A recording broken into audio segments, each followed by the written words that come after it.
વડોદરાના બાજવા કરચિયા ગામ વિસ્તારમાં વધુ એક યુવતી સાથે એક જ દિવસમાં 2 વાર છેડતી કરવાની ઘટનાનો કિસ્સો સામે આવ્યો.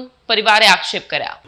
વડોદરાના બાજવા કરચિયા ગામ વિસ્તારમાં યુવતી સાથે છેડતી અને હુમલાના ગંભીર આક્ષેપો સામે આવ્યા છે. પીડિત યુવતીના જણાવ્યા અનુસાર પરિવાર વચ્ચે ચાલતી જૂની અદાવતને કારણે કેટલાક શખ્સોએ એક જ દિવસમાં 2 વખત તેની સાથે છેડતી કરી. આક્ષેપ છે કે અગાઉ પણ તેના પર 2 વખત હુમલો કરવામાં આવ્યો. ઘટનાને લઈને યુવતી અને તેના પરિવારે સંબંધિત પોલીસ સ્ટેશનમાં રજૂઆત કરી છે. ફરિયાદના આધારે પોલીસે સમગ્ર મામલે તપાસ શરૂ કરી છે. વિડીયો જર્નાલિસ્ટ મહેન્દ્ર સોલંકી સાથે સત્ય ટીવી ન્યૂઝ વડોદરા. આજે અમે લોકો રિફાઇનરી ટાઉનશીપથી અમે લોકો મેં ને મારા ઘરવાળા અને મારું નાનું 5 મહિનાનું છોકરું અમે લોકો જઈ રહ્યા હતા સ્કૂટી પર. એમાં 2 છોકરાઓ, એકનું નામ જયરાજ અને એકનું નામ વિરાજ, બંને આવીને મને છેડતી કરી છે.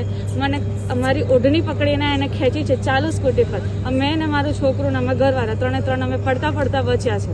અને એને નજીક આવીને એટલી મા બહેનની એટલી ગંદી મને ગાળો દીધી છે જેની કોઈ હદ નથી.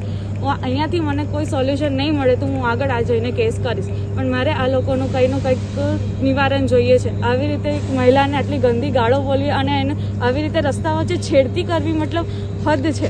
અને બહુ ખરાબ રીતે છેડતી, બધી એટલી ગંદી ગાળો. મને કહે છે કે તું રસ્તા પર મળ, તારાથી ના થતું તો તું 9 થી 12 થી મળ. આજે મારા છોકરાની શું સેફટી? આજે ઘરમાં આવીને મને છેડતી કરશે એનો શું કોણ જવાબદાર લેશે? અહીંયાથી મને કોઈ સોલ્યુશન કશું જવાબ નથી આપી રહ્યા. મારા ઘરવાળાને અંદર કરી દીધા છે. તમારે દિવસમાં કેટલી વાર તમારી સાથે આ ઘટના બની? આજે 2 વાર ઘટના બની છે. આજે બપોરે બપોરે 4 થી 5 માં અમે લોકો બહાર નીકળ્યા હતા ત્યારે એ લોકોએ અમારા પર બાઇક લઈને ચડાવ કરવાનો કોશિશ કરી છે. એના પછી અમે લોકોને સાંજે અમે લોકો ગોરવા જવા નીકળ્યા હતા ત્યારે પણ એ લોકોએ મારી છેડતી કરી છે, મને ઓઢણી ખેંચી છે ચાલુ રસ્તા પર. તો તમે શું અપેક્ષા રાખો છો આ પોલીસ તંત્ર પાસે? પોલીસ તંત્ર પાસેથી અપેક્ષા રાખું છું કે મને આ લોકોને સજા જોઈએ છે, બસ. બીજું કંઈ નહીં, કે આ લોકો મારે સેફટી જોઈએ, મારા છોકરાની સેફટી જોઈએ, મારે એ લોકોની સજા કરાવી છે, બીજું કંઈ નથી કરાવવું. સજા જોઈએ મારે એ લોકોને.